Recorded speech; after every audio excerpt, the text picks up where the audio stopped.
tell me that I'm never. Hai halo, salam sejahtera Malaysia. Selamat datang ke channel Fels Lifestyle. Untuk apapun yang amat dihormati, ramai yang menantikan respon daripada kepimpinan Perikatan Nasional selepas PN kalah teruk PRK Dun Mahkota. Sampai ada yang mempersoalkan mana suara pemimpin daripada PN yang sebelum ini menggesa Anwar Ibrahim untuk bubar parlimen, menggesa Anwar Ibrahim untuk letak jawatan, nak tumbangkan Anwar, nak gulingkan Anwar. Sampai ada beberapa isu yang dimainkan untuk kepimpinan PN menang PRK Dun Mahkota. Namun jawabannya adalah PN kalah dengan amat teruk sekali bagi PRK Dun Mahkota, di mana BN calon kerajaan perpaduan menang 27.000 undi lebih berbanding PN yang hanya mendapat 7.300 lebih undi kalau tak silap. Saudara-saudara, majoriti ini terlalu jauh. Perbezaan undi di antara PN dan BN terlalu jauh. Jadi saudara-saudara, mana suara yang menggesa Anwar Ibrahim letak jawatan membubar parlimen? Adakah PN yakin mereka boleh menang sekiranya Anwar bubar parlimen? Nah, saudara-saudara yang amat dihormati, antara respon yang dinantikan adalah daripada pengerusi Perikatan Nasional Tan Sri Muhyiddin Yassin. Sampai ada kata PN patut bubar, PAS patut keluar daripada gabungan PN, Bersatu dan PN dan PAS perlu dibubarkan. Akhirnya saudara-saudara, ini respon Muhyiddin selepas kalah di Mahkota. Adakah Muhyiddin letak jawatan? Adakah Muhyiddin bubar PN? Adakah PAS keluar daripada PN kerana Bersatu kalah pada PRK Dun Mahkota? Nah, semua ini menjadi persoalan. Saudara-saudara, perkongsian daripada Harapan Daily bertarik 29 September. Pengerusi PN Tan Sri Muhyiddin meminta parti-parti gabungan menerima isyarat pengundi Dun Mahkota dengan berlapang dada. Beliau dalam satu hantaran ringkas di FB berkata, PN mesti melakukan pembaikan prestasi selepas BN berjaya menggandakan majoriti undi. PN menghormati pilihan pengundi Dun Mahkota selaras dengan semangat demokrasi. Saya percaya kekalahan calon PN dalam PRK ini tidak akan mematahkan semangat kita untuk terus berjuang. Kita mesti menerima isyarat pengundi Dun Mahkota dengan berlapang dada dan mengambil langkah segera untuk memperbaiki prestasi parti. Presiden Bersatu itu berkata, PN akan bangkit semula dengan semangat yang lebih jitu untuk mencipta kemenangan di pentas demokrasi. BN melakar kemenangan besar di Dewan Dun Mahkota dengan majoriti 20.648 undi, 4 kali ganda berbanding dicatat parti itu ketika PRN 2 tahun lalu. Adakah dengan ini, kemenangan besar BN ini membuat PN semakin terpinggir, membuat Bersatu dan PAS semakin terpinggir?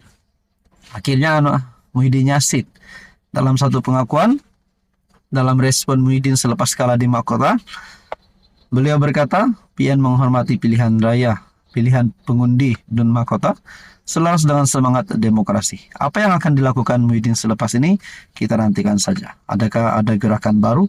Adakah ada inisiatif baru daripada PN ataupun Muhyiddin Yassin untuk memenangi PRK seterusnya? Saudara-saudara, apa komen Anda? Halo semua, salam sejahtera Malaysia. Selamat datang ke channel Fels Lifestyle. Terima kasih kerana terus setia dan bersama di dalam channel ini. Selepas kekalahan teruk Bersatu ataupun Perikatan Nasional bagi PRK Dun Mahkota, apa yang berlaku kepada Bersatu dan PN dan juga parti komponen di dalam PN? Menjadi persoalan yang utama adalah, adakah PN bakal terpinggir ataupun Bersatu bakal terpinggir setelah beberapa ahli parlimen daripada Bersatu sebelum ini yang telah mengkhianati parti dengan menyatakan sokongan terhadap kerajaan, ditambahkan pula dengan kekalahan ini. Bahkan ini menjadi kekalahan berturut-turut bagi Bersatu. Kalah 2 PRK berturut-turut, Bersatu kian terpinggir dalam satu ulasan. Ulasan daripada Malaysia Kini. Bertarik 29 September, kala dua PRK berturut-turut bersatu kian terpinggir. Kekalahan besar calon bersatu dalam dua PRK berturut-turut, yaitu di Nenggiri dan Mahkota, adalah isyarat jelas majoriti rakyat Malaysia pasca PRU 15, terutama dalam kalangan kelompok Melayu, Muslim dan Bumiputra di negara ini menolak politik 2R, kaum dan agama yang dimainkan PN. Bersatu sejak berkawan dengan PAS bukan saja dianggap menjadi underdog, tetapi dog dalam erti kata yang sebenarnya. Malah bersatu sejak berpisah dengan Pakatan Harapan, dengan terdesaknya telah menerima watak-watak ekstrim yang dibuang atau terbuang dari UMNO dan PKR sebagai anjing perang, mereka yang melalak di media sosial dan pentas ceramah. Selama 24 jam, kelompok ekstrim dalam Bersatu PN menabur pelbagai fitnah, syak wasangka, paranoia, dan provokasi sentimen 2R untuk mewujudkan situasi emosional kelompok Melayu Islam, seolah-olah negara ini huru-hara dan tiada ketua agama Islam dan kerajaan yang menjaga hak setiap rakyat mengikut perlembagaan persekutuan. Para provokator ini sudah buntu idea apabila ekonomi negara makin mantap di bawah kerajaan Madani yang diterajui Perdana Menteri Anwar Ibrahim.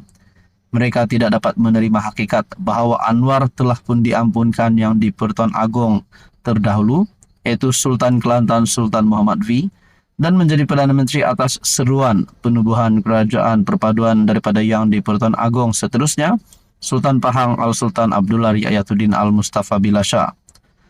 Ramai ahli bersatu dalam zaman PN ini lupa dan tidak tahu bahawa kepimpinan bersatu di awal penubuhannya yang ketika itu diterajui Mahathir berulang alik melawat Anwar ketika dia masih bergelar banduan demi mendapatkan sokongan PH, terutamanya PKR, untuk menentang kleptokrat.